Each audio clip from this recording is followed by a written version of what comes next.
आज की क्लास में मैं आपको न्यू चैप्टर एक्सप्लेन करने जा रही हूँ, that is chapter 22 chemical coordination and integration.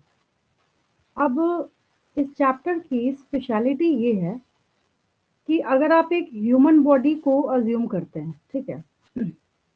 एक छोटा सा एग्जांपल अगर मैं बताऊं आपको, जैसे आपने फियर एंड फाइटिंग हार्मोन के तौर पे एड्रेनलिन को पढ़ रखा है, ठीक है। तो बॉडी में जब कोई ऐसा शॉक आए, शॉक बोलने का मतलब यहाँ पे मैं आपको चोट के सेंस में नहीं बोल रही हूँ, जैसे किसी पर्सन को कोई सदमा लग गया या फिर अचानक से जो ब्लड प्रेशर है या फिर हार्ट बीट है वो एबनॉर्मल हो जाए, बहुत ज़्यादा फास्ट हो जाए। तो उस केस में जो एड्रिनल ग्लैंड है वो इस हार्मोन को सिक्रीट करके भेजता है, ठीक है। अब सोचने वाली बात ये है कि जब एड्रिनल ग्लैंड वहां से सिक्रीट करके भेज रहा है तो इसका मतलब है कि आपके बॉडी के सारे पार्ट्स जो हैं किसी ऐसे चीज के थ्रू लिंक्ड हैं जिसने वहां पे क्या कर रखा है, सबके बीच में कोऑर्डिनेशन बना के रखा हुआ है, ठीक है। तो यहाँ पे बहुत सारे हॉर्मोन्स अपना इंपॉर्टेंट रोल प्ले करते हैं, ठीक है। अब जैसे हमारा नर्वस सिस्टम है, तो इस पूरे कोऑर्डिनेशन में सबसे इम्पोर्टेंट रोल अगर आपसे कोई पूछे कि किसका है तो आपको एक ही जवाब देना है, न्यूरल सिस्टम का। आपका जो नर्वस सिस्टम है इसका इतना फास्ट कोऑर्डिनेशन है, इतना रैपिड कोऑर्डिनेशन है जिसके बारे में आप सोच भी नहीं सकते। कई बार मैंने आपको एक्सप्लेन किया इस बारे में, ठीक है। और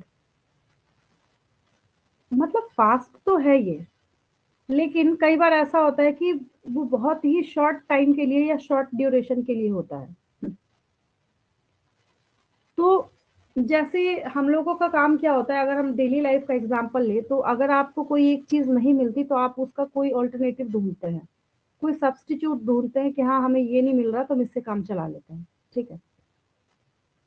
तो वैसे ही हमारी बॉडी में सारी चीजें मिलकर कोऑर्डिनेशन कर रही हैं। आपका नर्वस सिस्टम भी कर रहा है, आपका सर्कुलेटरी सिस्टम भी कर रहा है, आपका रेस्पिरेटरी सिस्टम भी कर रहा है, लेकिन जब सब मिलके भी सारे काम को कंप्लीट नहीं कर पाते तो वहां पे किसका रोल आता है, हार्मोन का आता है।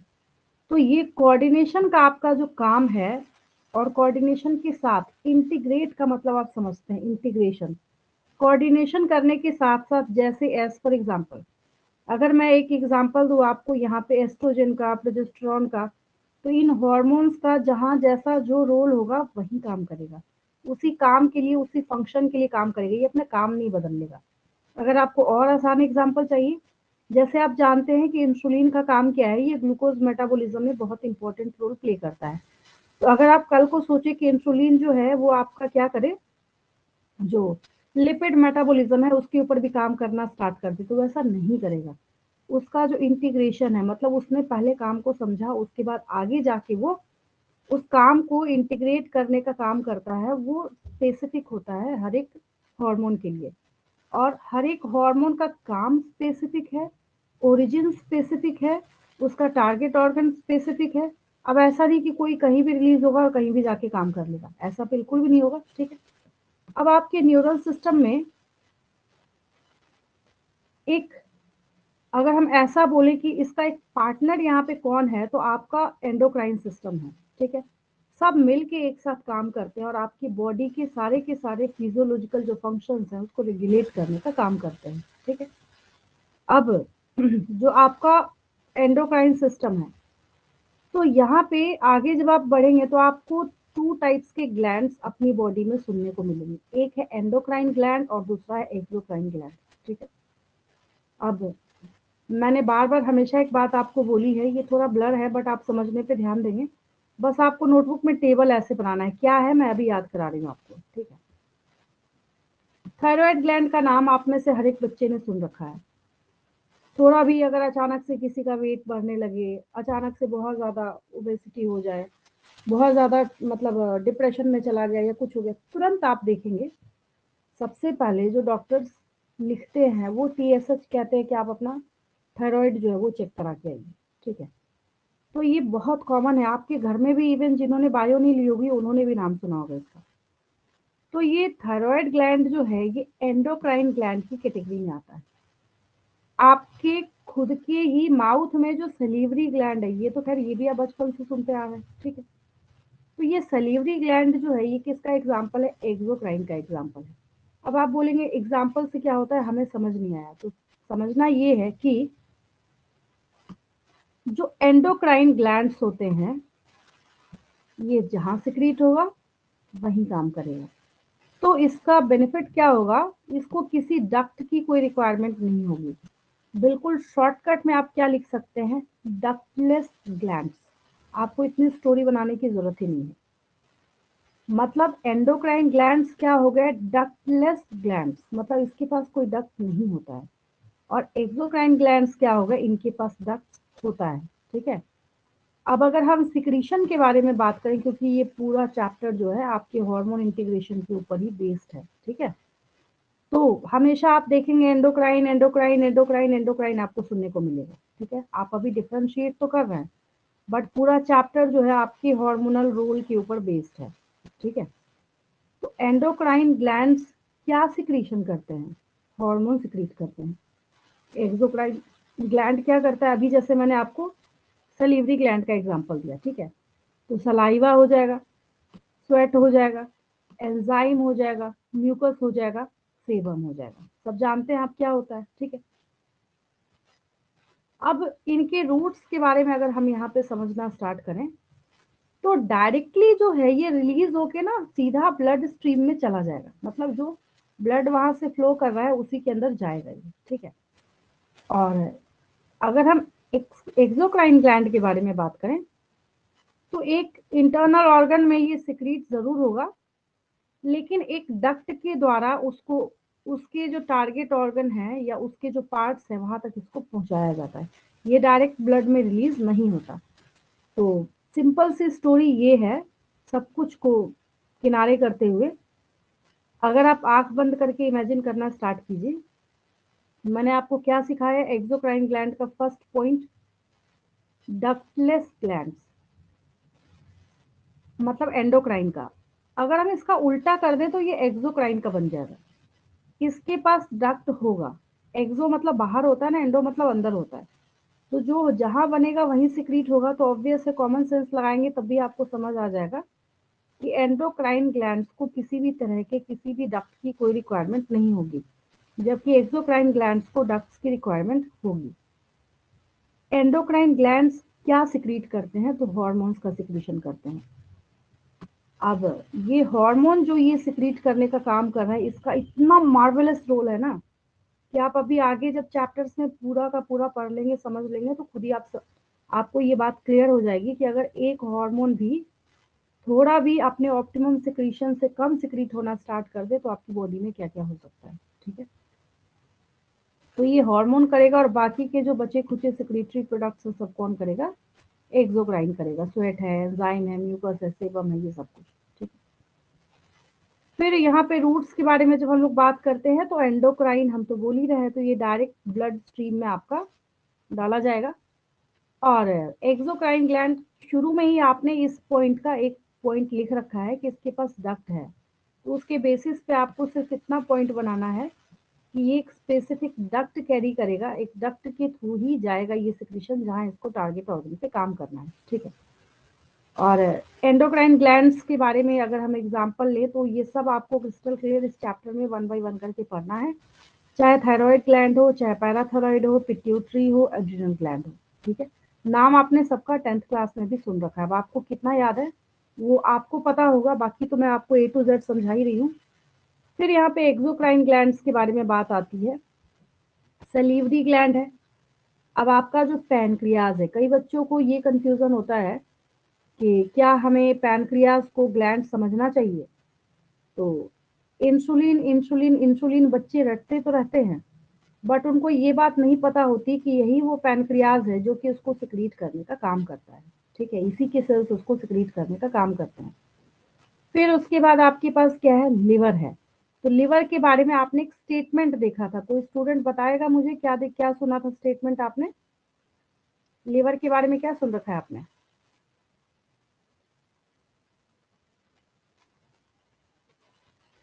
मैंने आपको क्या सिखाया था कि क्या है ये, लार्जेस्ट ग्लैंड है। फिर यहाँ पे ब्रूनर्स ग्लैंड आता है, ठीक है। ये मैं आपको बताऊंगी, जिन्होंने इसको रिपोर्ट किया था उनका नाम ब्रूनर है, ठीक है। इन्होंने 1688 में जो डिओडनम है उसके सब म्यूकोसा में जो एक ग्लैंड है उसका नाम इनके नाम पे क्या रखा गया, ब्रूनर्स ग्लैंड रखा गया, ठीक है। और ईसोफेजियल ग्लैंड तो ईसोफेगस के अंदर होगा। तो ये सब कुछ जो है मैं आगे आपको एक्सप्लेन करने जा रही हूँ। यहाँ तक कोई डाउट किसी को, आगे बढ़ूँ मैं? क्लियर है यहाँ तक बिल्कुल?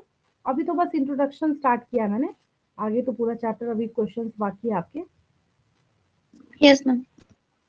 चलिए आगे बढ़ते हैं। अभी जो ये पैरा आपने समझा है, ये टेबल, उसके बेसिस पे आपकी बुक का ये टेबल है, देख लीजिए, समझ लीजिए इसको। अभी अभी आपने क्या सीखा है, एंडोक्राइन ग्लैंड के पास डक्ट होगा या नहीं होगा? Ma'am ductless. ठीक है, डक नहीं तो होगा। मैंने आपको वन वर्ड सिखाया है, इसके लिए सिर्फ आपको डक्टलेस याद रखना है, बस, स्टोरी ओवर। इसके पास कोई डक्ट नहीं होगा। अभी तुरंत आपने क्रिस्टल क्लियर देखा कि इसका सिक्रीशन क्या है, हार्मोन है, ठीक है। अब हार्मोन कौन सिक्रीट करेगा, तो एंडोक्राइन ग्लैंड करेगा। अभी तो उलट पलट करके एक ही पॉइंट आप यहाँ पे बोल रहे हैं। जब ये एंडोक्राइन ग्लैंड है तो क्या करेगा, तो डायरेक्टली ब्लड स्ट्रीम के अंदर अपने सिक्रीशन को डालेगा, ठीक है, और टारगेट ऑर्गन पे जाके ये काम करेगा। तो क्या बोलने का, हाँ एक चीज है, किसी हार्मोन को निकाल के अगर कोई उसके ऊपर रिसर्च करना स्टार्ट करे, तो आज तक उन चीजों के ऊपर इस चीज का रिसर्च चल रहा है कि जब इन सिक्रीशंस के पास न्यूट्रिशनल वैल्यू 0 है, तो फिर ये इतना अच्छा इंटीग्रेशन का काम करते कैसे हैं।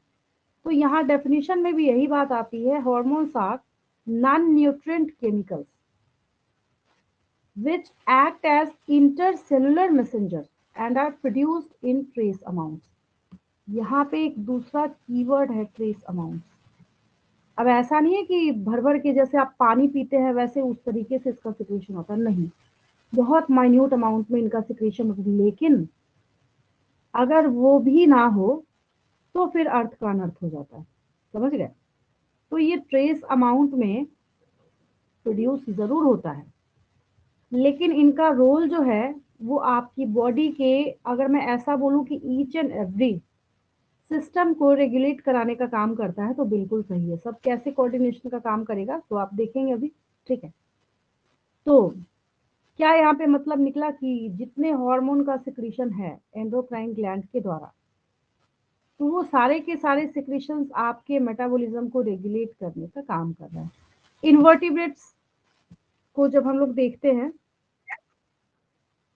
तो सारे के सारे जो इन्वर्टिब्रेट्स, अब ऑब्वियस है वर्टिब्रेट्स के कंपैरेटिवली तो बैकवर्ड ही हुएंगे, तो इनके पास जो एंडोक्राइन सिस्टम है वो काफी साधारण और सिंपल होता है, और बहुत थोड़े बहुत ही हार्मोन जो है वहाँ पे इंटीग्रेशन का काम करते हैं। और जो वर्टिब्रेट्स के बारे में अगर हम सोचे तो वर्टिब्रेट्स में काफी एडवांस्ड होता है ये। और ह्यूमन एंडोक्राइन सिस्टम जो है, सिर्फ आपकी बुक में उसी के बारे में ही एक्सप्लेनेशन दी जा रही है। और अच्छी बात है ये, ऐसा नहीं है कि आपको मतलब जितने भी ऑर्गेनिजम्स इस पूरे वर्ल्ड वाइड पाए जाते हैं सबके बारे में आपको सीखना है, समझना है, पैनिक होना है, टेंशन लेना, ऐसा कुछ भी नहीं है।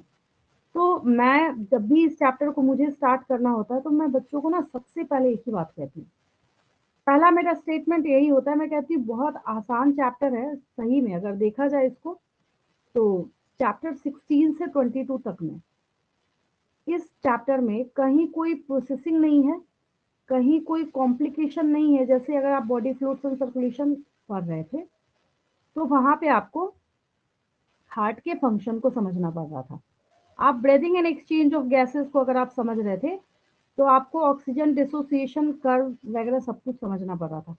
यहाँ पे वैसा एक भी ऐसा फिनोमेना और मैकेनिज्म नहीं आएगा जिसको देख के आपको ऐसा फील हो कि हमें ये समझने में बहुत कॉम्प्लिकेशन आ रही है या हम बिल्कुल भी नहीं समझ पा रहे कि ये होता क्या है, ठीक है। तो मैं आपको उसको सुपर सिंप्लीफाई करने का काम कर रही हूँ और आपको लगे हाथ साथ के साथ अभी याद भी हो जाएगा। मैंने पहले ही बोला बहुत ही आसान है, तो आपको एग्जामिनेशन के लिए अभी क्लास में लाइन बाय लाइन याद हो जाएगा, ठीक है। चलिए ह्यूमन एंडोक्राइन सिस्टम जो है इसकी बात करते हैं हम लोग। एक बात आपको समझ आई, हम एक्सोक्राइन सिस्टम नहीं पढ़ रहे हैं यहाँ पे, हम एंडोक्राइन सिस्टम पढ़ रहे हैं, ठीक है। तो जो जो जहां जहां से हार्मोन सिक्रीशन का काम करेंगे हम बस उसके बारे में पढ़ाई करेंगे, ठीक है। सबसे पहली बात, पॉइंट नंबर 1, आपके बॉडी के जितने भी एंडोक्राइन ग्लैंड्स हैं सबका सिक्रीशन स्पेसिफिक होगा, और एक सिक्रीशन एक स्पेसिफिक पार्ट के ऊपर ही काम करेगा। ऐसा नहीं है कि अब अगर पिट्यूटरी ग्लैंड का कोई सिक्रीशन है तो आप लगे पड़े हैं उसको बोलेंगे नहीं भाई पूरी बॉडी में जहां जहां जरूरत है तुम ही जाके काम करो, ऐसा बिल्कुल भी नहीं होगा। मतलब सिक्रीटरी जो एंडोक्राइन ग्लैंड है वो भी स्पेसिफिक होगा, उसका सिक्रीशन भी स्पेसिफिक होगा, उसका टारगेट ऑर्गन भी स्पेसिफिक होगा। अब ये एक इंट्रोडक्शन के तौर पे है, और इस डायग्राम की इंपॉर्टेंस इसलिए सबसे ज़्यादा है कि सबसे ज़्यादा यहाँ पे जो बच्चों को दिक्कत आती है कि कई बच्चों को यही, अब मैं पूछूं आपसे what is the positioning of pituitary gland, तो अब किसी चीज के बारे में आपको समझ तो तब आए ना जब आप उसकी पोजिशनिंग समझें, आपने उसको देख रखा है या आपको पता हो कि वो होता कहाँ है। तो कई बार बच्चों को यही नहीं पता होता कि वो जो स्पेसिफिक ग्लैंड है वो प्रेजेंट कहाँ होता है, वो दिखता कैसा है, या फिर उसकी पोजिशनिंग कैसी होती है। अब पिट्यूटरी ग्लैंड का काम, वर्क, फंक्शन जो भी बोल लीजिए आप, इतना सारा है कि सुन के फर्स्ट ऑफ ऑल बच्चों को ये फील होता है, उनको लगता है कि अच्छा, ऐसा लगता है कि ये जो है ये काफी बड़ा कोई ग्लैंड होगा, ऐसा बिल्कुल भी नहीं है। जैसे मटर के दाने आपने देखे ना, बिल्कुल पी साइज का, ठीक है, ये देखिए आपका, ये पिट्यूटरी ग्लैंड होता है, ठीक है। अब इसमें भी एंटीरियर मतलब, अच्छा एंटीरियर पोस्टीरियर हमने किस बेसिस पे करा है, जो आगे फ्रंट में जाएगा वो हो गया एंटीरियर, और जो पीछे जाएगा यहाँ पे हो गया। अब 2 लोब है इसके इतने छोटे से, यहाँ देखिए जूम होके दिख रहा है आपको, ठीक है। पहली बात तो ये खुद ही इतना छोटा है, दूसरी बात ये है कि इसमें भी ये 1 और यहाँ पे देखिए ये 2, 2 लोब हैं इसके पास, एक एंटीरियर पिट्यूटरी है और एक यहाँ पे पोस्टीरियर पिट्यूटरी है, ठीक है। तो इसके बारे में एक्सप्लेनेशन हम लोग स्टार्ट करेंगे, अभी मैं बस आपको पोजिशनिंग सिखा रही हूँ। समझ आया आपको, छोटा सा ग्लैंड है पिट्यूटरी ग्लैंड, बहुत मार्वेलस वर्क है इसका, ठीक है। उसके बाद देखिए यहाँ पे पाइनियल ग्लैंड है, ये रहा आपके पास। थायराइड आपके यहाँ गले के पास, पता ही आपको थायराइड ग्लैंड है। एड्रिनल ग्लैंड मैंने दिखाया था आपको किडनी वाले चैप्टर में भी, ये देखिए positioning just above the kidney है ये एड्रिनल ग्लैंड। अब यहाँ पे ये लीफ लाइक स्ट्रक्चर जो आप बनाते, डाइजेस्टिव सिस्टम बनाते वक्त भी पैनक्रियास बनाना पड़ता है, ठीक है, उसके बीच में आता है, तो ये जो लीफ लाइक स्ट्रक्चर आप बनाते हैं दैट इज पैनक्रियास, ये पैनक्रियास हो गया। थायराइड ग्लैंड के साथ ही पैराथायराइड ग्लैंड पढ़ लेते हैं क्योंकि दोनों एसोसिएटेड होते हैं। हार्ट के पास आपका क्या होगा, थाइमस होगा, और गोनेट्स तो आपको पता ही है, टेस्टिस मेल में होगा और ओवरी फीमेल में होगा, ये तो आप जानते हैं। तो ये सब मिला के ना आपके बॉडी का एंडोक्राइन सिस्टम तैयार करने का काम करते हैं, और इनके साथ साथ कुछ और ऑर्गन भी जो है वो साथ के साथ सपोर्ट करते हैं, अपना इम्पोर्टेंट रोल प्ले करते हैं। वो भी कई बार कुछ ऐसे सिक्रीशंस करते हैं जो कि एंडोक्राइन सिस्टम को सपोर्ट करने का काम करता है। जैसे आपका गैस्ट्रो इंटेस्टिनल ट्रैक्ट है, बहुत बढ़िया बढ़िया सिक्रीशन वो भी करता है, HCl वगैरह वो सिक्रीट करेगा। लिवर है आपका, किडनी है, हार्ट है, ठीक है। तो ये सब भी जैसे कैसे मैंने आपको सिखाया था कि जो एट्रियम है वो भी जब ब्लड का प्रेशर अब ज़्यादा कीजिएगा तो सिक्रीशन करना स्टार्ट करता है। सब के सब यहाँ पे मिल के एक साथ इंटीग्रेशन में काम करते हैं, और ये सब के सब जितने भी आपको यहाँ पे देखने को मिल रहे हैं उसमें से अगर आप एंडोक्राइन ग्लैंड्स के बारे में समझना स्टार्ट करते हैं तो सारे एंडोक्राइन ग्लैंड जितने का भी नाम आपको सुनने को मिल रहा है, चाहे वो हाइपोथैलेमस हो, चाहे पिट्यूटरी हो, चाहे जो सा भी पार्ट आपका यहाँ पे हो, सबका टारगेट ऑर्गन अलग अलग होगा। बार बार मैं रिपीट कर रही हूँ, कई बार मैंने आपको बोल दिया तो मुझे नहीं लगता कि अब किसी बच्चे को इसमें कोई कंफ्यूजन होगी। तो अभी तक आपने क्या किया, सिर्फ आपने पोजिशनिंग देखा है, पोजिशनिंग पता होना भी बहुत बड़ी बात होती है, ठीक है। यहाँ तक कोई दिक्कत किसी को, पोजिशनिंग आपको पता है, आपने देख रखा होगा, नहीं देखा है तो खैर आगे तो मैं बता ही रही हूँ आपको, जैसे जैसे 1 बाय 1 करके पढ़ते जाएंगे वैसे वैसे और पोजिशनिंग आपको क्लियर होती जाएगी, ठीक है। सबसे पहले हम लोग जो ये जर्नी है वो हाइपोथैलेमस से स्टार्ट करते हैं। हम ऐसा भी बोल सकते हैं कि आपका जो क्वेश्चन का पार्ट है वो स्टार्ट हो गया। इसके पहले भी था, लेकिन अब ये बच्चों वाला क्वेश्चन कौन पूछता है कि what are the differences between endocrine gland and exocrine gland. मुझे नहीं लगता कोई पूछेगा आपसे, है ना। बहुत ज़्यादा ही आसान है वो। तो अब आगे जो है इसको समझते चलिए ध्यान से। देखिए, सबसे पहले हम लोग हाइपोथैलेमस के बारे में बात करते हैं। अच्छा, हाइपोथैलेमस कहाँ नाम सुना है आपने? हाइपोथैलेमस का नाम कहाँ सुना है आपने? Ma'am in the brain system. हम्म,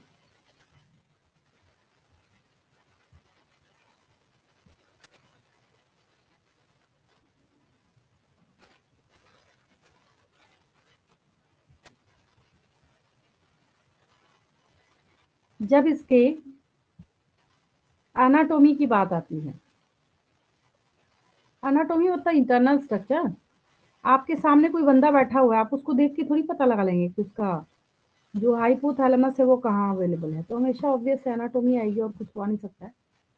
सबसे बेसिक, सबसे जीरो लेवल का, ये देखिए, ये रहा आपका हाइपोथैलेमस। ठीक है, यहाँ जो स्काई कलर से आपको दिख रहा है। तो हम इस हाइपोथैलेमस के बारे में बात कर रहे हैं, सबसे पहली चीज। ठीक है, अब ये बात, एक और बात मैं ऐड कर रही हूँ यहाँ पे कि इस हाइपोथैलेमस के बारे में आपको जितना काम यहाँ पे दिख रहा है ना, इससे कई गुना ज्यादा काम जो है ये करता है। ये तो छोटी सी बात है, यहाँ पे बहुत छोटा सा लिखा हुआ है कि हाइपोथैलेमस जो है वो करता क्या है। अब अगर आप ब्रेन के अपने इस पार्ट को देखना स्टार्ट कीजिए, तो आपको पता है कि फोर ब्रेन वाला जो हिस्सा है उसके लोअर पार्ट में ये हाइपोथैलेमस अवेलेबल दिख रहा है आपको। तो देखिए, यहाँ पे एक्सप्लेनेशन आपको दिया जा रहा है कि हाइपोथैलेमस जो है, डाइनसेफ्लॉन जो है फोर ब्रेन, उसके बेसल पार्ट में अवेलेबल होता है और बहुत सारे बॉडी फंक्शंस को रेगुलेट करने का काम करेगा। ठीक है, अब इसके पास एडवांस्ड स्पेसिफिक खुद के न्यूरोसिक्रीटरी सेल्स होते हैं जिसको न्यूक्लियाई कहते हैं। ये न्यूक्लियस वाला न्यूक्लियाई नहीं है, सेल है, ठीक है, कोई दिक्कत नहीं है। बट यहाँ पे कॉन्सेप्ट ये है कि अगर आपसे कोई पूछे कि what do you understand by the term nuclei, तो वहां पे आपको एक सिंपल सी बात याद रखनी है कि हाइपोथैलेमस के अंदर प्रेजेंट जो सिक्रीशन करने वाले सेल्स होते हैं उनको हम न्यूक्लियाई कहते हैं। मेरी बात समझ आई? क्या बोला मैंने? Nuclei. Ma'am, the neurosecretory cells present in the hypothalamus is known as यहाँ nuclei. पे कीवर्ड हाइपोथैलेमस का सिक्रीटरी सेल है, सिक्रीटरी सेल्स ऑफ हाइपोथैलेमस। अब हाइपोथैलेमस में बैठा है तो ऑटोमेटिकली कोई बोले या ना बोले वो न्यूरो सिक्रीटरी होगा ही होगा। कॉमन सेंस लगाइए अपना, होगा या नहीं होगा? अब अगर ब्रेन के Yes, पास ma'am. कोई चीज बैठी है तो न्यूरो ही लगाएंगे हम, उसके लिए क्या लगाएंगे, है ना। तो यहाँ पे कीवर्ड आपके पास क्या है, आपको हाइपोथैलेमस 2000% कंफर्मेशन के साथ याद रखना पड़ेगा, पहली बात। दूसरी बात ये है कि इसका जो नेम है, एक टर्मिनोलॉजी है, यहाँ पे एक टर्म है जिसको आप यहाँ पे क्या सीख रहे हैं, न्यूक्लियाई सीख रहे हैं। ठीक है, तो यहाँ पे एक वर्ड आप लिख लेंगे न्यूक्लियाई का,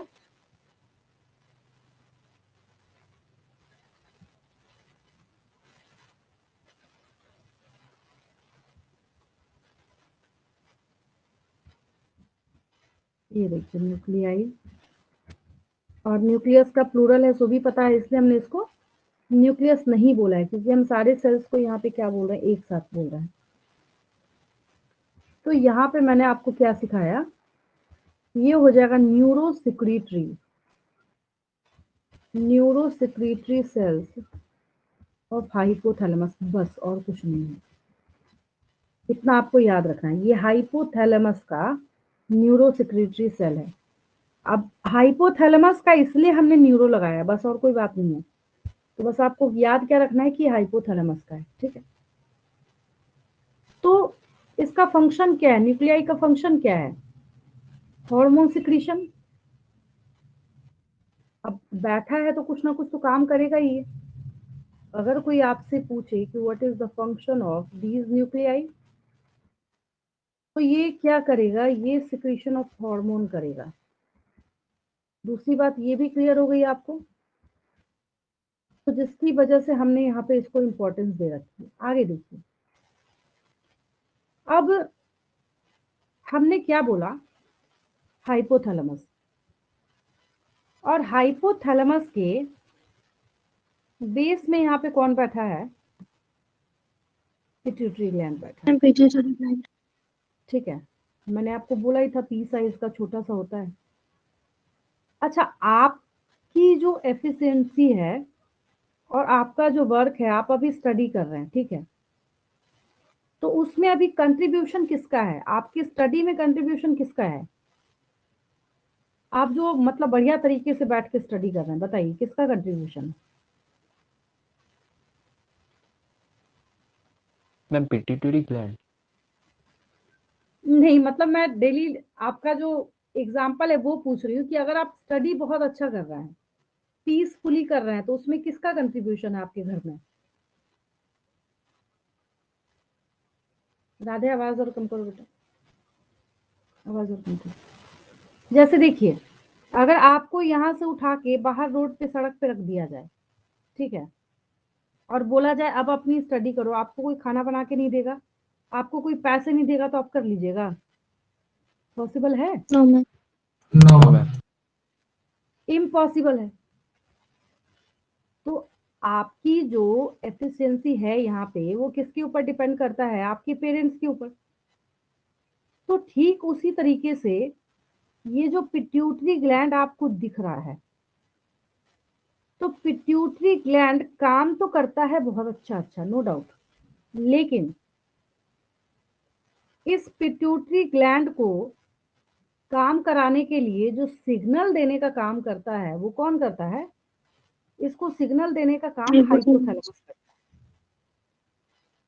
तो हम लोग इसके लिए ना एक बात छोटी सी ये समझते हैं कि secretions of hypothalamus, secretions of hypothalamus, हम ये नहीं बोलेंगे कि it regulates the function of pituitary gland, नहीं, हम यहाँ पे बोलेंगे, हम पिट्यूटरी ग्लैंड का काम क्यों बोले, जबकि ये खुद ही सिक्रीशन करेगा दूसरा काम कराने के लिए।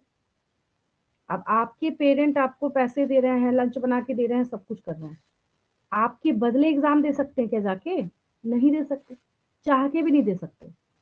बोलेंगे नहीं भाई, मैं तो बहुत भला चाहता हूँ अपने बच्चे का, मैं ही दे दूं एग्जाम इनके बदले, इम्पॉसिबल है। ठीक उसी तरीके से हाइपोथैलेमस का यहाँ पे रोल है, ये नहीं बोलेगा इसका ये काम ही कर ले डायरेक्ट, ये सिर्फ क्या करेगा, इस पिट्यूटरी ग्लैंड के सिक्रीशन को रेगुलेट, कंट्रोल करने का काम करेगा।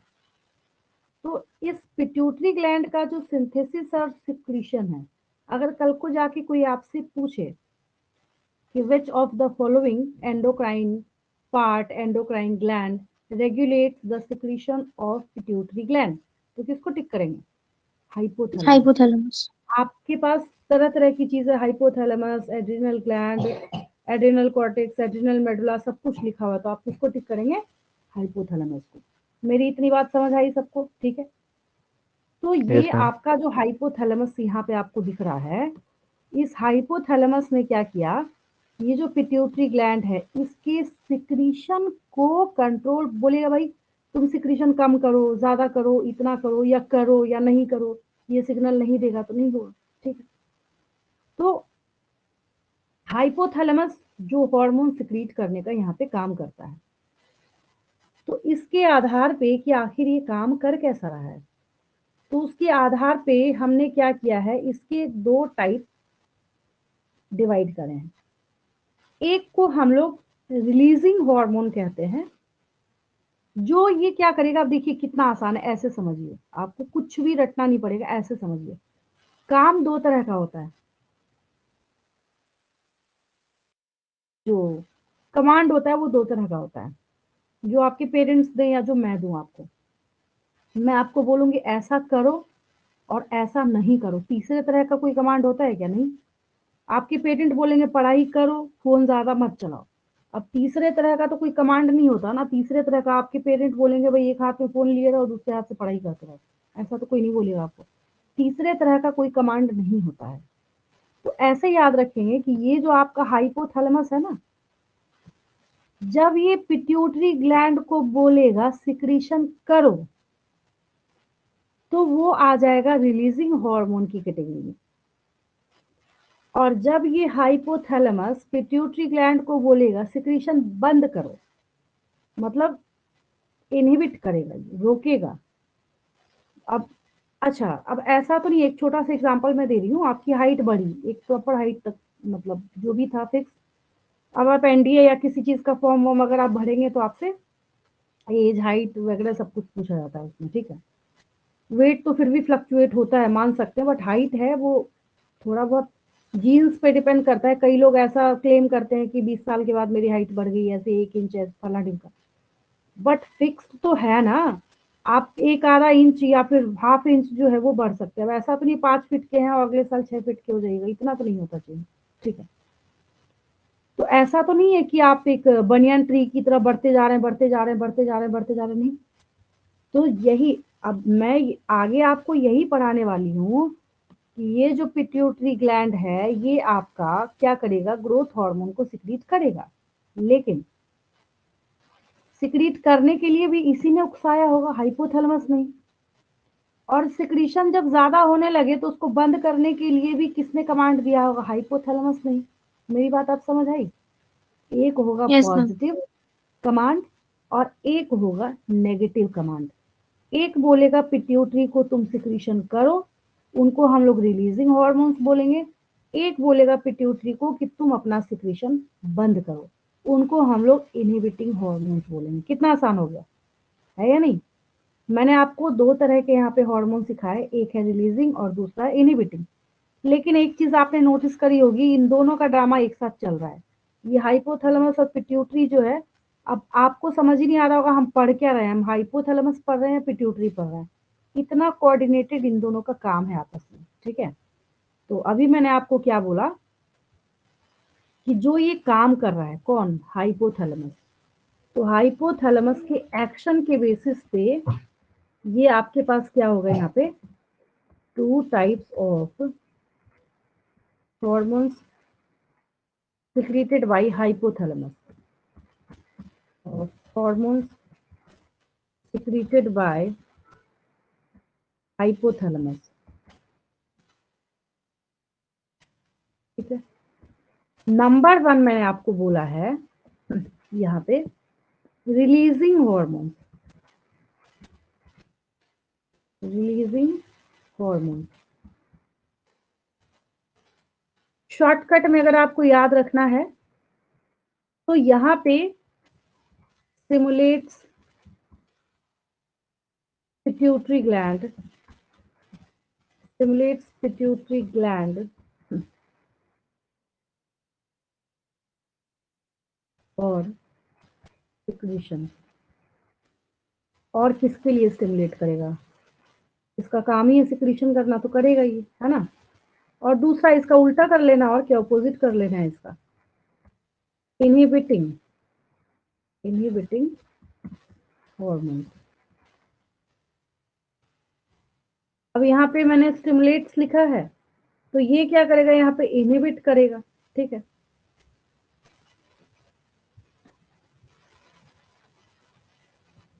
यहाँ कर लीजिए इनहिबिट्स सिक्रीशंस ऑफ पिट्यूटरी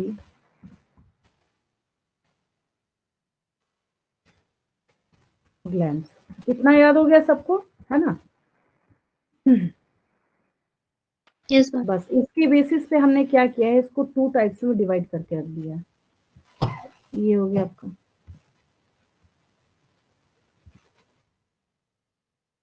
दोनों का काम एक साथ कोऑर्डिनेटेड है। हम पढ़ रहे हैं हाइपोथैलेमस, लेकिन हम हाइपोथैलेमस को डिवाइड इस आधार पे कर रहे हैं कि पिट्यूटरी ग्लैंड को कमांड कैसा दे रहा है, ठीक है। अब हम लोग एक एग्जांपल लेते हैं रिलीजिंग हार्मोन का। पहले तो मैंने यहाँ पे 2 टाइप जो है उसको आपको मेंशन कर दिया। अब इसके बाद एक एग्जांपल मैं आपको किसका बता रही हूँ, तो इसी के नीचे इसको कर देती हूँ फॉर एग्जांपल।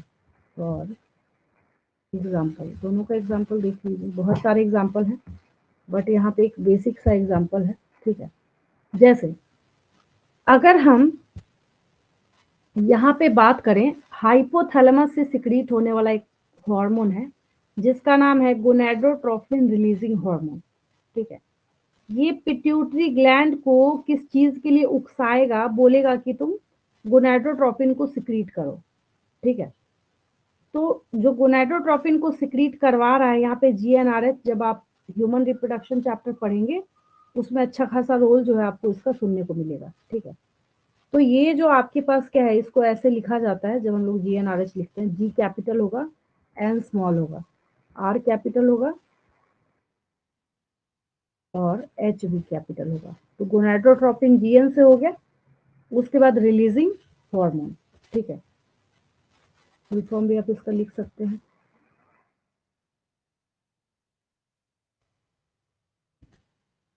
अच्छा, गोनेड मतलब क्या होता है, कोई बच्चा बताएगा मुझे? What is the meaning of this gonad? जल्दी बताइए फटाफट, नहीं आता तो भी पूछिए मेरे से। गोनेड मतलब क्या होता है? पता नहीं। देखिए, एक वर्ड है गेमिट और एक वर्ड है गोनेड। गेमिट हो गया आपका जैसे मेल गेमिट, स्पर्म, ह्यूमन का एग्जांपल लेते हैं, आसान होगा आपको समझने में। और फीमेल गेमेट अगर हम बोलें तो ओवम, मतलब क्या हुआ, जो डायरेक्ट फर्टिलाइजेशन में पार्टिसिपेट करते हैं उनको गेमिट कहते हैं। गमीट कुछ टीचर्स बोलते हैं, कुछ बच्चे गैमिट बोलते हैं, जो बोलना है बोलिए, GAMETE। लेकिन उसका सिक्रीशन कौन करेगा, उसको बनाएगा कौन? ओवम कौन बनाता है? गोनेड। ओवम कौन बनाता है?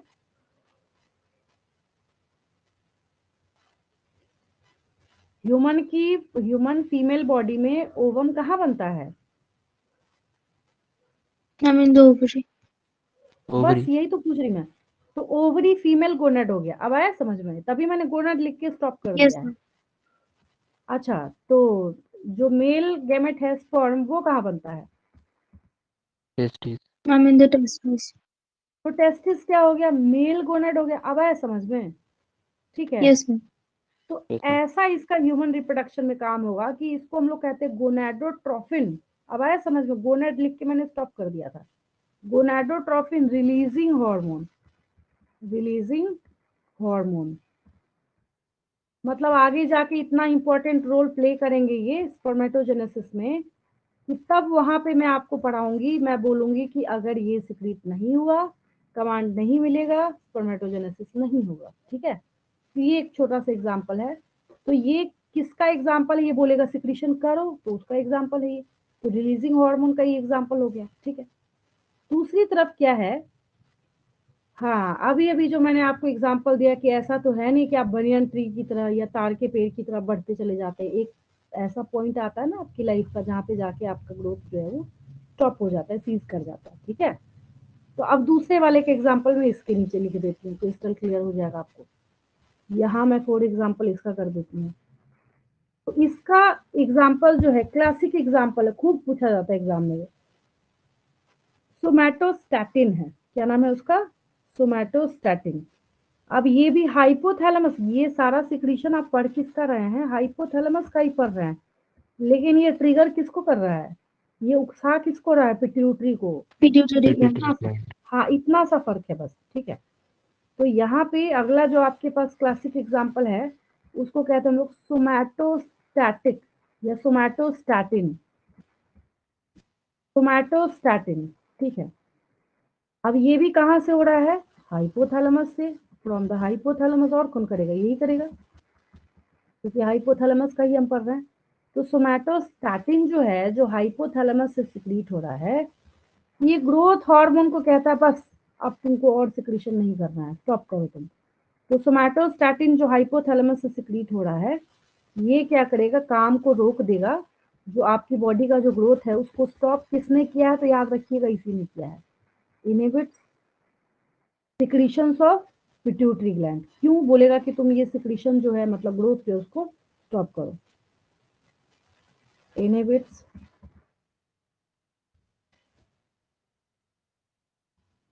the secretions of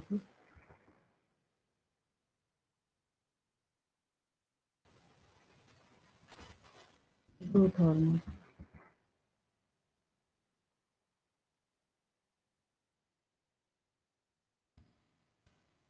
From pituitary और क्या हो गया ये आपको?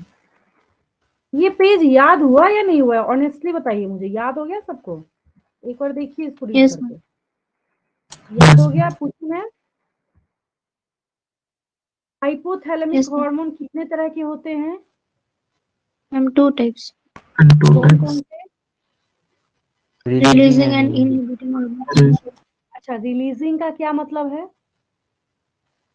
Ma'am, stimulates the pituitary gland for the secretion. Stimulation का काम होगा इसका। इसका मैंने एक एग्जांपल आपको जीएनआरएच बताया है, गोनेडोट्रोपिन रिलीजिंग हार्मोन। और इसका ठीक उल्टा क्या हो गया? Inhibiting hormone. इनहिबिट मतलब रोकना, ठीक है। तो जो सोमैटोस्टैटिन है, वो ऊपर मैं ये भी लिख सकती थी जीएनआरएच फ्रॉम हाइपोथैलेमस। यहाँ भी सोमैटोस्टैटिन भी जो है ये भी क्या है आपका? From hypothalamus. ये क्या करेगा? इनहिबिट्स इनहिबिट्स तो हुआ हो गया है, तो हटा देते हैं। इनहिबिट्स इनहिबिट्स, हाँ। ये क्या करेगा? पिट्यूटरी के सिक्रीशन को स्टॉप करने का काम बोलेगा। बोलेगा बस सिक्रीशन जो है बहुत ज्यादा हो गया, अब तुमको क्या करना है? इसको स्टॉप करना। अगर ये नहीं होता तो क्या होता? आप बढ़ते जाते और क्या? ऐसा होता थोड़ी है। हाँ, सोमैटोस्टैटिन अगर काम पे अपना काम ना करे, समय पे अपना काम ना करे, तो आपने देखा होगा कि कई लोग जो हैं वो जरूरत से ज्यादा, बहुत ज्यादा उनकी मतलब लेंथ होती है, हाइट बहुत ज्यादा हो जाती है। तो रीजन ये है कि वहां पे जो सोमैटोस्टैटिन था उसने काम नहीं किया प्रॉपर। इसको जब काम करना था तो ये सो रहा था उसकी बॉडी में, ठीक है। तो ये सारे हार्मोन का ओरिजिन क्या है, सोर्स क्या है? हाइपोथैलेमस है, ठीक है। तो आपने तो न्यूरॉन पढ़ रखा है, न्यूरॉन तो आप बचपन से देखते आए हैं। तो ये सब जो है सिक्रीट करेगा न्यूरॉन के थ्रू, एक्सॉन के थ्रू पास करता हुआ नर्व एंडिंग के पास जाएगा। नर्व एंडिंग के पास जाने के बाद पिट्यूटरी ग्लैंड के पास जाएगा, उसके सर्कुलेटरी सिस्टम के पोर्टल के पास जाएगा, और उसको जो कहते हैं ना, जैसे आप गेट नॉक करते हैं किसी का ओपन करने के लिए, उसको नॉक नॉक करेगा। फिर ये पिट्यूटरी जो है ये अपना काम करना स्टार्ट करेगा, ठीक है। तो आपका जो एंटीरियर पिट्यूटरी है और पोस्टीरियर पिट्यूटरी है, अभी मैंने आपको शो करा ना, ये देखिए मैं इसकी बात कर रही हूँ। आपके पास यहाँ पे जो एंटीरियर पिट्यूटरी है और पोस्टीरियर पिट्यूटरी, ये दोनों के दोनों किसके रेगुलेशन में चल रहे? इनका मॉनिटर कौन है? हाइपोथैलेमस है। अब आया समझ में? ठीक है, क्रिस्टल क्लियर है बिल्कुल, Yes, ma'am. है ना? अब जो ये पिट्यूटरी ग्लैंड आपको यहाँ पे नजर आ रहा है, ये जो दो हैं, ठीक है। हाँ, एक चीज और, हाइपोथैलेमस जो है वो हमने ओवर किया। मैंने आपको पहले ही बोला था, ये देखिए मैंने कितना सुपर सिंप्लीफाई कर दिया है कि आपको जो है ये पूरा का पूरा चैप्टर बच्चों को लगे कॉम्प्लिकेटेड चाहे कुछ भी हो, आपको एटलीस्ट इजी लग रहा होगा।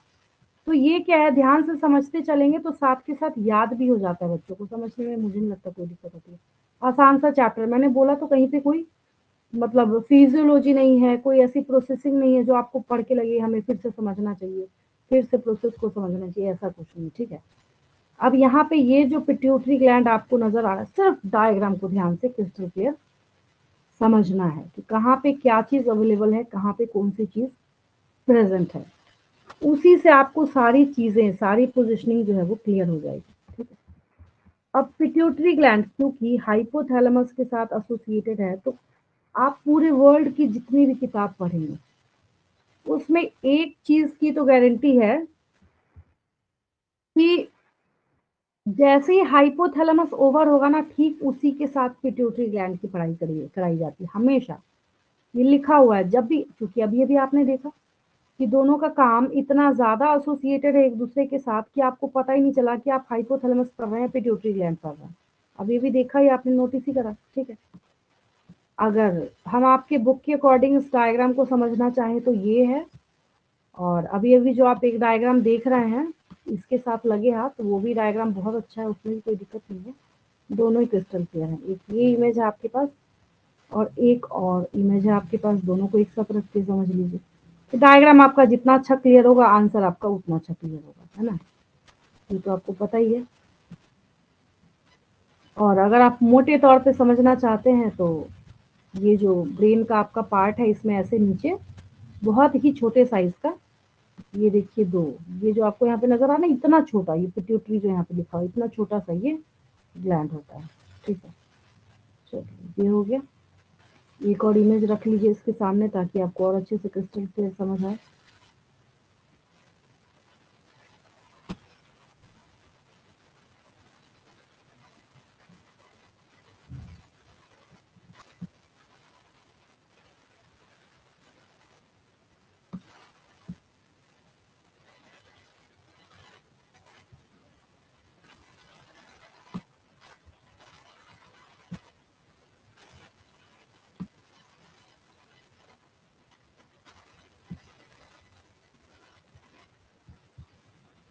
सबसे पहली चीज इस पिट्यूटरी ग्लैंड को समझने के लिए, जो बच्चों के दिमाग में क्वेश्चन अराइज होता है ना कि हम क्या करें या हमें क्या समझना है इसमें, सबसे पहली चीज तो आपको ये समझना है कि इसके पास दो लोब हैं, और इसके जो दो लोब हैं हमने उसको एंटीरियर और पोस्टीरियर का नाम दे रखा है। ठीक है, अब एनाटॉमिकली तो यही है, मॉर्फोलॉजिकली तो इम्पॉसिबल है, आपके पास कोई ऐसा स्कैनर तो है नहीं कि आपको दिखे, बाहर से बैठे हो आप तो। अब आपकी बॉडी में अगर कहीं जैसे हार्ट है, उसकी एक जगह है, पोजिशनिंग है, पूरी पोजिशनिंग मैंने आपको सिखाई। जैसे लंग है आपके पास, आपने सब कुछ सीखा लंग के बारे में, मैंने आपको बोला उसके नीचे हाइपोथैलेमस है, उसके आगे स्टर्नम है, उसके पीछे वर्टिब्रल कॉलम है, उसके लेटरल साइड में रिब्स है, तो इस बेचारे का भी तो कोई पोजीशन होगा ना। ठीक है, तो ये जो पिट्यूटरी ग्लैंड आपको यहाँ पे नजर आ रहा है, यही पिट्यूटरी ग्लैंड, ये देखिए जिस केस के अंदर प्रेजेंट होता है, जिस बोनी कैविटी के अंदर प्रेजेंट होता है, सबसे अच्छी बात ये है कि यहीं पे लगे हाथ लेबल भी है, सबसे मार्वलस काम इसने ये करा है इस डायग्राम में। तो ये जो कैविटी है that hold these two lobes of pituitary gland is termed as sella turcica, इसको हम लोग सेला टर्सिका कहते हैं। क्या हुआ ये, तो यहाँ पे एक ऐसा बोनी कैविटी छोटा सा जो कि अपने अंदर इस पिट्यूटरी ग्लैंड को रखने का काम करता है, याद हो गया सबको। ठीक है, अच्छा स्टॉक मतलब डंठल होता है, जैसे कैसे फ्लावर का स्टॉक हो गया, ओव्यूल का स्टॉक हो गया, ठीक वैसे ही ना ये हाइपोथैलेमस से एक चीज यहाँ पे ध्यान देंगे तो स्टॉक के थ्रू जुड़ा हुआ है कौन, पिट्यूटरी ग्लैंड। ठीक है, तो पिट्यूटरी ग्लैंड, अब अगर इसको क्रिस्टल क्लियर आपको एग्जाम के पॉइंट ऑफ व्यू से कट टू कट तैयार करना है, तो सबसे पहली बात यहाँ पे आपने क्या सीखी पिट्यूटरी ग्लैंड में, कि सबसे पहले तो सेला टर्सिका याद कर लीजिए, तो नीट का क्वेश्चन है, आपने स्टार्ट कराया अभी पिट्यूटरी ग्लैंड।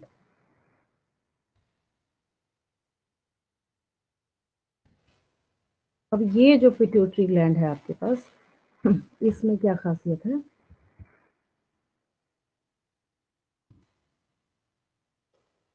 लोकेशन अगर लिखें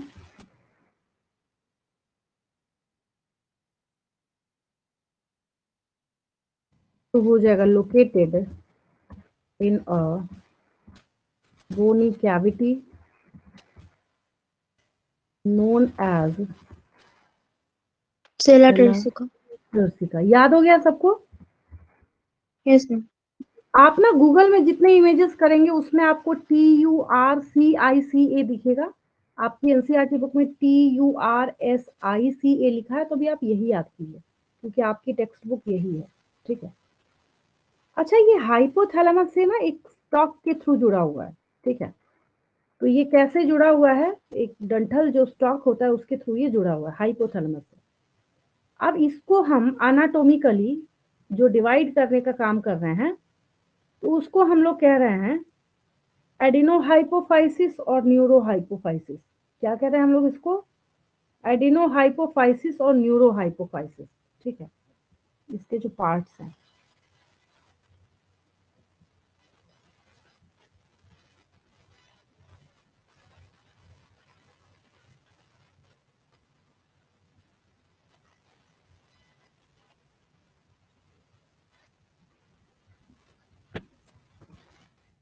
आगे लिखिए, anatomically divided into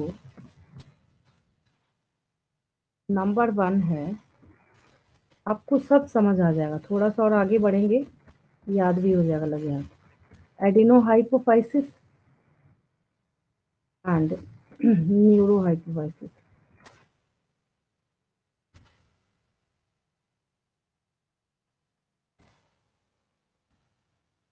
ये 2 पार्ट्स हो गए।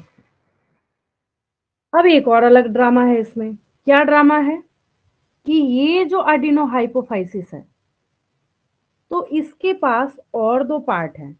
इस एडिनोहाइपोफाइसिस के पास जब आप देखना स्टार्ट करेंगे, इसके पास और 2 पार्ट्स अवेलेबल हैं, जिसमें से एक, मतलब इसका मैं ए कर देती हूँ, जिसमें से एक इसका पार्ट जो है उसको हम लोग पार्स डिस्टैलिस कहते हैं। PARS, pars डिस्टैलिस।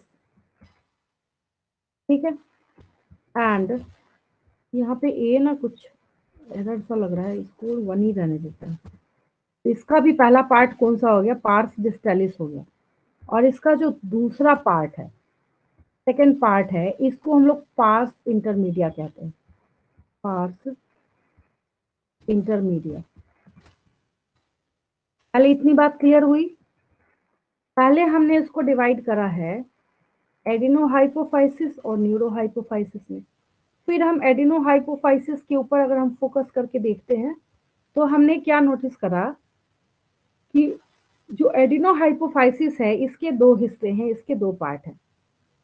एक है आपके पास पार्स डिस्टैलिस और एक है आपके पास पार्स इंटरमीडिया। ठीक है, अभी अभी जो आप देख रहे हैं कि पार्स डिस्टैलिस जो है ये वाला हिस्सा, ये दिस पार्स डिस्टैलिस। ठीक है, यही वो पार्स डिस्टैलिस है जिसको आप बार बार एंटीरियर पिट्यूटरी के नाम से जान रहे हैं। किसके नाम से जानते हैं आप? पार्स डिस्टैलिस वाला जो पार्ट है, पार्स डिस्टैलिस वाला जो हिस्सा है, इसको आप एंटीरियर पिट्यूटरी के नाम से जानते हैं। ठीक है, तो एंटीरियर पिट्यूटरी वाला जो पार्ट है, ये इतना ज्यादा इंपॉर्टेंट है कि ये मतलब जो सबसे ज्यादा इसमें इंपॉर्टेंट है, आप इसमें से एक भी ऐसा हार्मोन नहीं है ना जिसके काम के बिना आप अपनी जिंदगी सोच सके। ठीक है, अब TSH है, थायराइड स्टिमुलेटिंग हार्मोन है। इसका इतना इंपॉर्टेंट वर्क है कि आप सोच नहीं सकते। आगे हम लोग करेंगे डिस्कस इसमें। फिर आप इसके बाद आपके पास यहाँ पे ये है, इसको हम लोग कहते हैं ACTH है ना, इसको हम लोग कहते हैं एड्रीनो कोर्टिकोट्रोपिक रिलीजिंग हार्मोन। तो ये यहाँ पे क्या हो गया? ACTH। फिर उसके बाद क्या हो गया? Follicle stimulating hormone, luteinizing hormone, growth hormone, prolactin. तो ये सब के सब सिक्रीशन करने का काम कौन करेगा? ये सब के सब सिक्रीशन किसके हैं? एंटीरियर पिट्यूटरी के हैं। किसके हैं? एंटीरियर पिट्यूटरी के हैं, या दूसरी भाषा में अगर हम बोले तो पार्स डिस्टैलिस का है। किसका सिक्रीशन है ये? पार्स डिस्टैलिस का है। तो बच्चों को मैं हमेशा ये बोलती हूँ कि आपको अपनी कॉपी पे फ्रेश पेज लेके, ये तो खैर आप कर ही रहे हैं नो डाउट, लेकिन आपको एक फ्रेश पेज लेके, सिर्फ क्योंकि अलग अलग आपको सबको पढ़ना है, सबकी पढ़ाई आपको अलग अलग करनी है, जिसकी वजह से ये ज़्यादा इंपॉर्टेंट हो जाता है। तो एक आपको अलग से पेज लेते हुए लिखना पड़ेगा सिक्रीशंस ऑफ, चाहे तो आप बोल लीजिए यहाँ पे पार्स डिस्टैलिस, पार्स डिस्टैलिस, और अगर आपको मन कर रहा है एंटीरियर, लेकिन हाँ पता होना चाहिए आपको लिखने का जो मन करे आप लिख सकते हैं, बट पता चले कि आपसे कोई पूछ रहा है कि पार्स डिस्टालिस का सिक्रीशन क्या है, आप इंटीरियर पिट्यूटरी का याद करके गए, फिर आप बोलेंगे मैम एग्जाम में क्या पूछ लिया, हमें पता ही नहीं चला। तो इतना जरूर याद रखेंगे कि पार्स डिस्टालिस को ही हम लोग क्या कहते हैं, एंटीरियर पिट्यूटरी कहते हैं। ठीक है, अब इसके सिक्रीशंस के बारे में जब हम लोग यहाँ पे बात करते हैं, सबसे साधारण जो बचपन से आप पढ़ते आ रहे हैं, GH क्या हो गया, ग्रोथ हार्मोन। ग्रोथ ये हो गया आपका, हाँ, ग्रोथ हार्मोन। फिर क्या हो गया आपका, प्रोलैक्टिन। हाँ,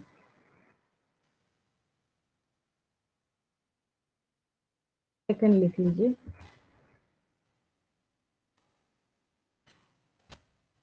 सबका अलग अलग वर्क जो है वो भी मैं बताऊंगी आपको।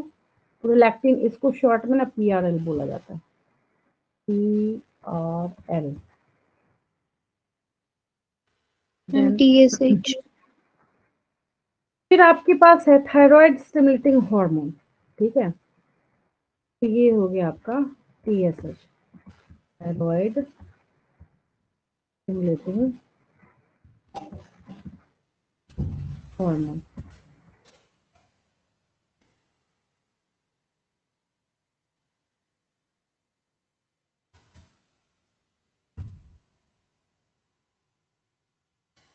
एड्रेनोकॉर्टिकोट्रोपिक इसके हार्मोन। बाद आपके पास है ल्यूटिनाइजिंग हार्मोन।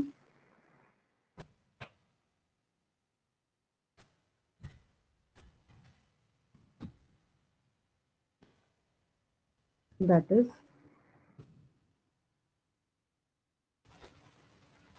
LH कहते हैं इसको शॉर्ट में। ल्यूटिनाइजिंग हार्मोन को अक्सर आपने नोटिस करा होगा कि इसको लिखते वक्त ना हमेशा हम लोग FSH को भी लिखते हैं, फॉलिकल स्टिमुलेटिंग हार्मोन को हम लोग साथ में लिखते हैं। रीजन ये है ना, दोनों का वर्क एसोसिएटेड है, एक दूसरे के साथ ना एसोसिएशन में काम करते हैं दोनों। तो नेक्स्ट आपको इसके साथ क्या याद रखना है, फॉलिकल स्टिमुलेटिंग हार्मोन।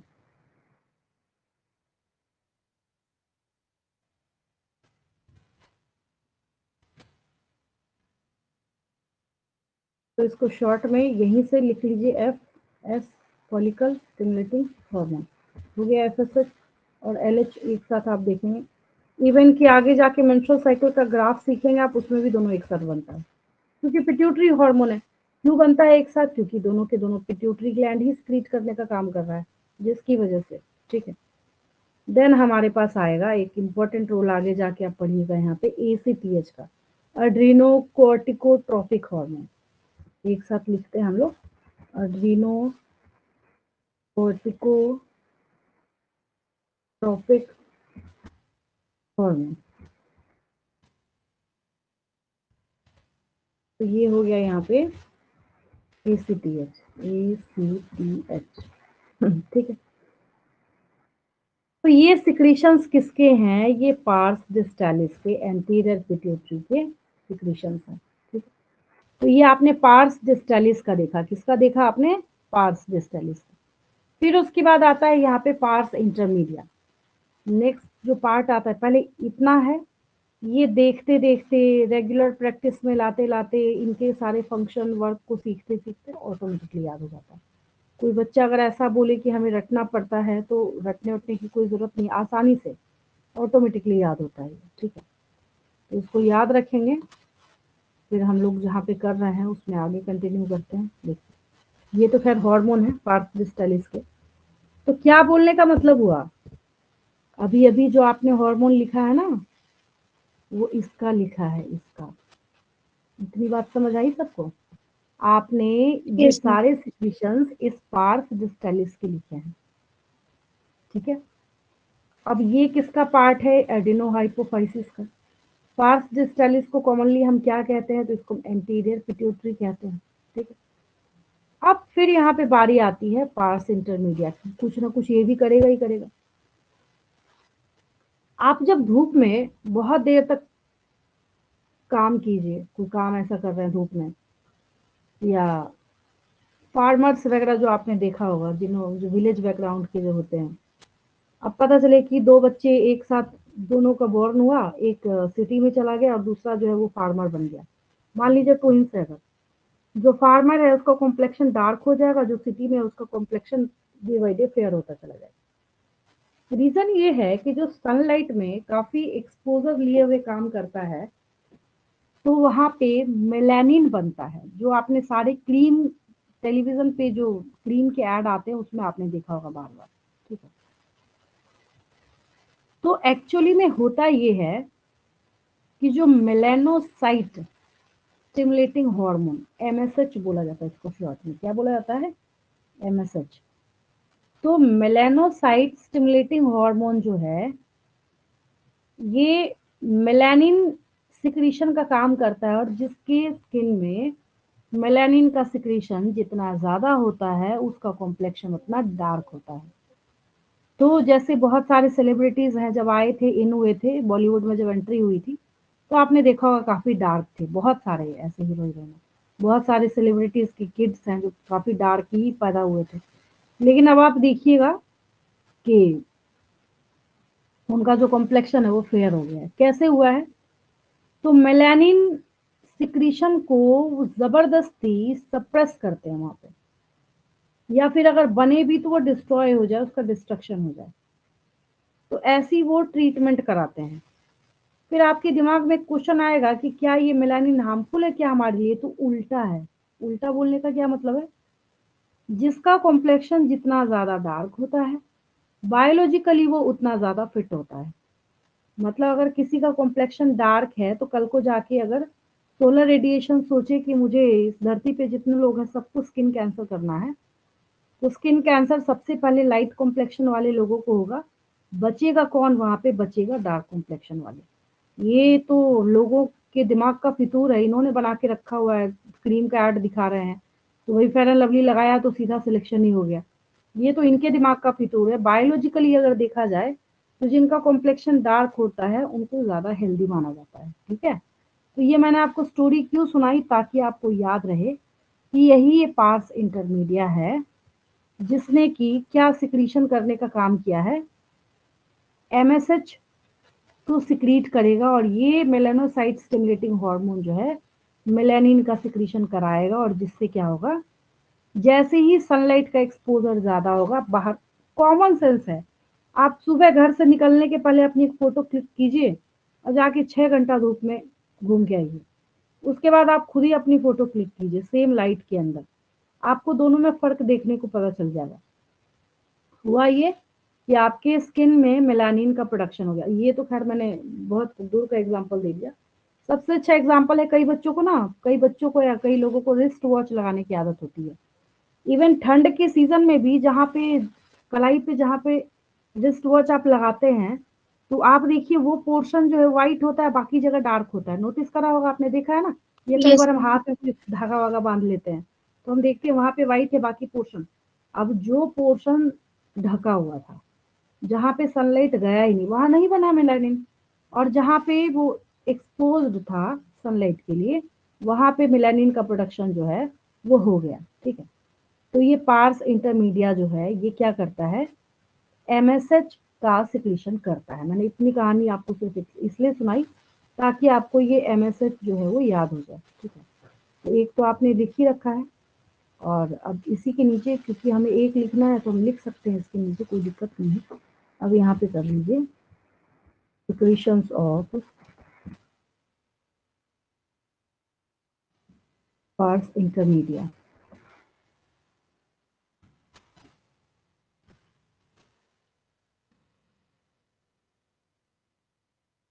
तो ये पार्स इंटरमीडिया का सिक्रीशन हो जाएगा आपके पास मेलानोसाइट स्टिमुलेटिंग हार्मोन।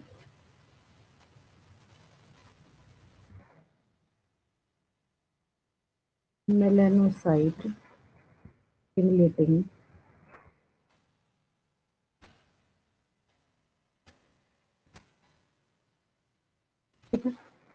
अब ये मेलानोसाइट स्टिमुलेटिंग हार्मोन को हम लोग शॉर्ट में इसी का कॉम्प्रेस करके शॉर्ट फॉर्म लिख दीजिए, melanocyte M stimulating S hormone H. तो ये हो गया आपका मेलानोसाइट स्टिमुलेटिंग हार्मोन, ठीक है।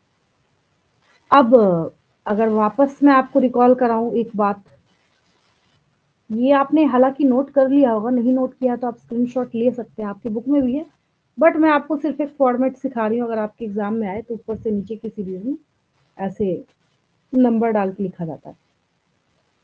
कई बार जब एग्जाम में बच्चों को क्वेश्चन आता है ना कि mention the secretions of pars distalis 3 marks का क्वेश्चन, बच्चे सोचते हैं मैडम ये 1 नंबर का क्वेश्चन हमारे 3 नंबर में क्यों पूछा है, 3 मार्क्स में क्यों पूछा है। वो ये बात भूल जाते हैं कि इसके जो ये सारे सिक्रीशंस हैं, हर एक सिक्रीशन लिखने पे हाफ मार्क्स मिलना है आपको। तो जो half half half half half half half into 6 कीजिएगा तो 3 होगा। वो इसलिए 3 मार्क्स का क्वेश्चन आपसे पूछा गया है कि ये तो आपको 15 पॉइंट लिखने के बराबर याद हो तभी तो लिखेंगे, बनाएंगे पॉइंट बैठ के बनाएंगे तब तो नंबर मिलना नहीं है, उसकी वजह से ये इम्पोर्टेंट हो जाता मैम है। क्वेश्चन आपने क्या बोला?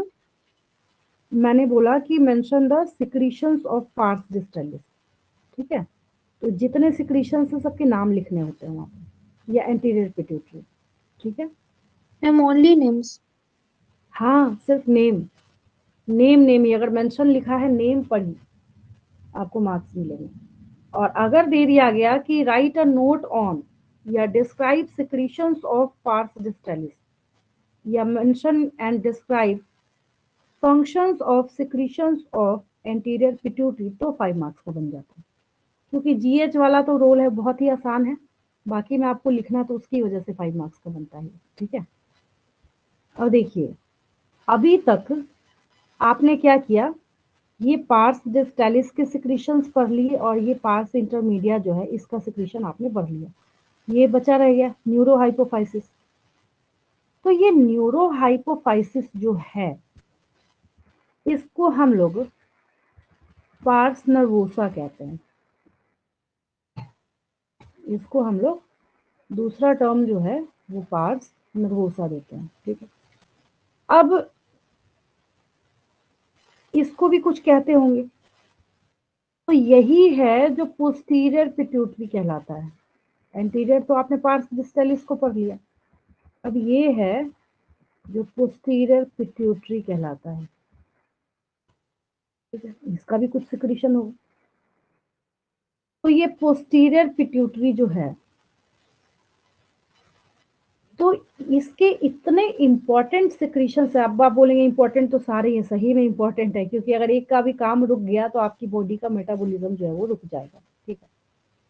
अब यहाँ पे एक सिक्रीशन है इसका ऑक्सीटोसिन, इसको हैप्पी हार्मोन भी बोला जाता है। और एक सिक्रीशन है आपका वेसोप्रेसिन, याद आया वेसोप्रेसिन किसी बच्चे को?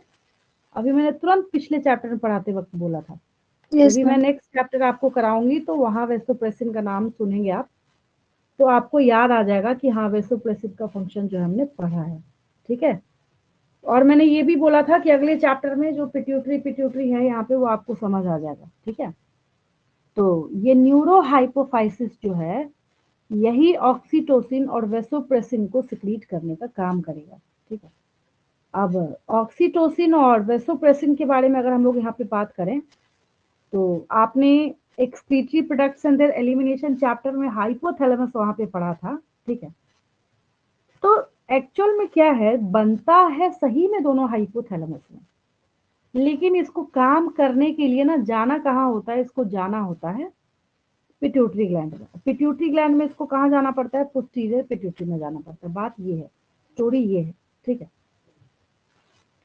तो क्या बोला मैंने आपको, जो ऑक्सीटोसिन और वेसोप्रेसिन है ये एक्चुअल में सिंथेसाइज कहाँ हो रहा है, क्योंकि इसके नीचे लिखूं तो पहले आपने ये दोनों लिख रखा है, इसके बाद एक काम करेंगे नेक्स्ट पेज लेके यहीं पे, अब आपकी कॉपी में तो काफी स्पेस होगा वहां पे आप कर लेंगे, मेरा ये बोलने का मतलब है कि पैरा जो है वो चेंज कर लेंगे, ठीक है। और क्योंकि आपने अभी तक लिख रखा है एंटीरियर वाला, तो पोस्टीरियर पिट्यूटरी जो है उसका वर्क आप लिखेंगे यहाँ पे, या ऐसे भी कर सकते हैं, सिक्रीशंस ऑफ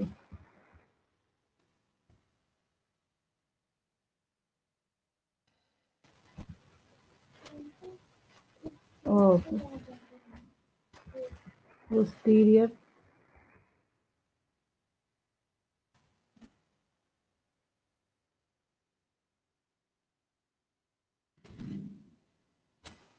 पिट्यूटरी, इसके लिए मैंने आपको सिखाया है यहाँ पे, एक जो है यहाँ पे नंबर 1 ऑक्सीटोसिन जो आपको याद रखना है, ऑक्सीटोसिन एंड और वैसोप्रेसिन। हाँ वैसोप्रेसिन। और इसके इस बारे में स्टोरी आपको पता है, हाइपोथैलेमस करेगा बट काम कहाँ पे आके करेगा, ये एक्सोन के पिट्यूटरी थ्रू, ग्लैंड। जो नर्व सेल होता है, नर्व सेल में एक्सोन याद है ना आपको, एक्सोन के थ्रू चलता हुआ यस जाएगा और कहाँ चला जाएगा, पिट्यूटरी ग्लैंड के, मतलब पोस्टीरियर पिट्यूटरी ग्लैंड के पास जाएगा, बोलेगा अब काम करो, ठीक है। तो हम यहाँ पे मोटे तौर पे क्या करते हैं, अभी फिलहाल ये लिख लेते हैं, ऑक्सीटोसिन एंड वैसोप्रेसिन, ठीक है। अच्छा इतना याद हो गया, सबको क्लियर है बिल्कुल, यस मैम। ठीक है। Yes, ma'am. अब देखिए ये डिस्क्रिप्शन जो है फटाफट सुनते जाइएगा। पहले मैंने नंबर 1 पे यहाँ पे ग्रोथ हार्मोन लिखा, बचपन से सुनते आ रहे हैं आप, जब से हार्मोन का रोल आपने, मेरे ख्याल से ना सबसे पहले जो बच्चा अगर किसी हार्मोन के बारे में सीखता है तो ग्रोथ ही हार्मोन सीखता है, ठीक है। Pituitary hormone, pituitary hormone, pituitary hormone खूब आपने बोल बोल के पढ़ा होगा और सीखा भी होगा। हाँ 10th में भी एक लाइन है, जब आपने देखा होगा कि ये जो ग्रोथ हार्मोन है, अभी अभी जैसे मैंने आपको एग्जांपल दिया कि अगर ये ग्रोथ हार्मोन स्टॉप ना हो तब भी दिक्कत है, तो अगर इस ग्रोथ हार्मोन का ओवर सिक्रीशन हो जाए तो इसको हम लोग जाइजेंटिज्म कहते हैं।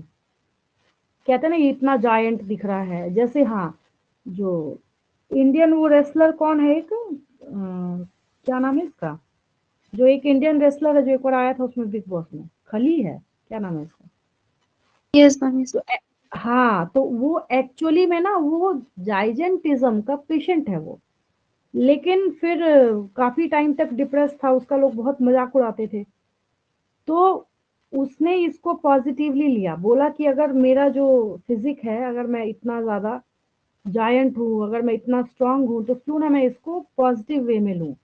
तो जिसकी वजह से क्या है वो मतलब कि फिर उस फील्ड में गया तो उसका इतना नाम हो गया, ठीक है। तो वो जाइजेंटिज्म का पेशेंट है वो। अब ये हुआ जब ग्रोथ हार्मोन ज्यादा हो गया, याद हो गया सबको, ठीक है। अगर ये ग्रोथ हार्मोन कम हो जाए तो स्टंटेड ग्रोथ, रुका हुआ ग्रोथ, जैसे बौने होते हैं कई लोग, ठीक है, तो यहाँ पे ड्वार्फिज्म बोलेंगे उसको। ड्वार्फ मतलब छोटा होता है, ड्वार्फ मतलब क्या होता है, छोटा। पी प्लांट वाला आपने मेंडल वाला पढ़ा था ना 10th क्लास में, आगे भी आप पढ़ेंगे तो वहां पे भी आपको टॉल ड्वार्फ सुनने को वर्ड ये मिलेगा। तो इसको अगर ज्यादा ग्रोथ हो तो जाइजेंटिज्म बोलेंगे, अगर ज्यादा ग्रोथ हो मतलब ज्यादा सिक्रीशन हो, अगर ज्यादा ग्रोथ हो रहा है तो जाइजेंटिज्म, अगर कम ग्रोथ हो रहा है, हाइट कम हो गई, ड्वार्फ मतलब छोटा होता है, शॉर्ट होता है, उसको ड्वार्फिज्म बोलेंगे। याद हुआ सबको, यस याद हुआ मैम। क्या बोला मैंने, Yes. चलिए। मैंने यहाँ पे क्योंकि नंबर 1 वहां पे मैम मैंने क्या ज्यादा हो लिखा तो था क्या आपको, होगा? जाइजेंटिज्म हो जाएगा, ठीक है। मैंने अभी अभी आपको, मैं जो 50 बार बोल रही हूँ उससे अच्छा मैं एक बार लिख दूँ।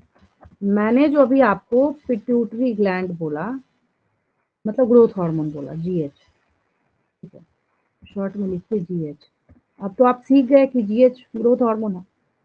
मैंने पहली बात आपको इसमें क्या बताई कि अगर ये ओवर सिक्रीशन करे, ओवर सिक्रीशन मतलब जाइजेंटिज्म। ज्यादा सिक्रीशन हुआ तो जाइजेंटिज्म होगा। ये बात मैंने पहले बोली, फिर मैंने दूसरी बात क्या बोली, अगर ये लेस लो सिक्रीशन, सिक्रीशन। हाँ Dwarfism. तो ड्वार्फिज्म। अगर ये, बस यही बोला मैंने और कुछ नहीं बोला। देखिए ड्वार्फ मतलब ना शॉर्ट होता है, छोटा होता है, तो इसको हम लोग क्या बोलेंगे, ड्वार्फिज्म बोलेंगे। क्या बोलेंगे हम लोग इसको, ड्वार्फिज्म बोलेंगे, अगर ये लो सिक्रीशन करेगा तो, ठीक है। अब कई बार ऐसा होता है कि ये जो ग्रोथ हार्मोन है, कुछ मतलब जो फिजिक है या जैसा फेस होना चाहिए, तो कई बार फेस वाला जो पोर्शन है वो थोड़ा एबनॉर्मल होता है, या सिक्रीशन में कॉम्प्लिकेशंस वगैरह हैं, तो आपने एक टर्म जो है वो न्यूज वगैरह में भी बोलते हुए सुना होगा, न्यूज़पेपर में भी आपने देखा होगा, अगर फेस में उस तरीके से कुछ एबनॉर्मल होता है, डिसफिगरमेंट होता है, उसको हम लोग एक्रोमेगैली कहते हैं। क्या कहते हैं? एक्रोमेगैली कहते हैं। तो किसकी वजह से हो रहा है ये, कि अगर आप एक्सेस, पहले तो आपने ये पढ़ लिया कि हम लोग जाइजेंटिज्म कहते हैं, तो इसका ओवर सिक्रीशन वाले का केस मैं आपको ये बता रही हूँ, जिसका जैसे आप उसका खली का फेस देखेंगे तो एक होता है ना ऐसे सामने से फ्लैट की तरह आपको दिखेगा, फ्लैट होगा, और फ्लैट होने के साथ साथ जो जैसे आपके फेस के अंदर सारे स्ट्रक्चर्स अवेलेबल हैं वैसा उसमें प्रेजेंट नहीं होगा, तो उसको हम लोग एक्रोमेगैली कहते हैं। क्या कहते हैं हम लोग उसको? एक्रोमेगैली कहते हैं। और एक सबसे बड़ी पता है चीज क्या है, अब कोई बहुत शॉर्ट हाइटेड है तब तो चलिए ठीक है कि हाँ पता चल जाता है कि हाँ भाई इसमें ग्रोथ हार्मोन जो है हुआ ही नहीं होगा, ठीक है। लेकिन जब ज्यादा सिक्रीशन हो ना, या कोई बहुत ज्यादा हेल्दी हो जाए वैसा कुछ हो, तो बहुत मुश्किल है इसको डायग्नोज करना। आप अगर आप किसी उस बंदे को जाके बोलिए कि भाई तुमको ये बीमारी है ना, तो मानेगा भी नहीं। या उसको आप बोलिए कि तुम्हारी बॉडी के अंदर ये जो हार्मोनल सिक्रीशन है वो इम्बैलेंस हुआ था, उल्टा वो पीटेगा आपको पकड़ के, समझ गए? बोलेगा नहीं भाई मैं तो नॉर्मल हूँ, तुम्हारी हाइट कम है। तो वही चीज है यहाँ पे कि उसको बॉडी में एक बार जो है वो ज्यादा हो गया तो हो गया, अगर आगे अगर उसकी बॉडी का मेटाबॉलिज्म नॉर्मल है तो उसकी खुद के बॉडी के लिए तो कुछ भी नोटिसेबल नहीं है। आप भले ही नोटिस करके आप उसको बता दीजिए, आप उसको ऐसा बोलिए कि हाँ भाई देखो तुम्हारे अंदर जो है वो ग्रोथ हार्मोन का सिक्रेशन जो है बहुत ज्यादा हो गया होगा, जिसकी वजह से तुम जाइजेंटिज्म के पेशेंट हो गए, और तुम्हारा जो फेस का जो स्ट्रक्चर ऐसा हो गया, तुम्हारे फेस में जो डिसफिगरमेंट है, तो तुमको एक्रोमेगैली हो गया, समझ गए? इतनी सी बात है। यहाँ तक समझने में कोई दिक्कत किसी को? क्लियर है बिल्कुल? Yes, ma'am. आपने बहुत सारे टर्म्स, टर्मिनोलॉजी सब कुछ सीखी आज की क्लास में, इसको याद करके रखेंगे। फिर जितने सिक्रीशंस हैं इसके पिट्यूटरी ग्लैंड के 1 बाय 1 करके मैं सबको क्लियर कराऊंगी आपको, ठीक है? याद होता जा रहा है साथ के साथ। अगर आप टर्म्स याद Yes, रख रहे हैं तब कोई दिक्कत नहीं होगी। मैं हार्डली आपको, जैसे बाकी चैप्टर्स मैंने आपको कराए हैं, मतलब ऐसा भी नहीं है मैंने एक भी वर्ड जो है मिस नहीं करा है, आपको भी दिख रहा है एक एक अक्षर जो है मैं क्लियर कराती हुई चल रही हूँ। फिर भी मैं अपनी तरफ से पूरी कोशिश करूंगी कि ये एक 1 पीरियड था, नेक्स्ट 2 पीरियड में और लूंगी और ये चैप्टर मैं आपका फिनिश करा दूंगी, ठीक है? किसी को कोई डाउट तो नहीं आज की क्लास में? no, No, ma'am. ma'am. No.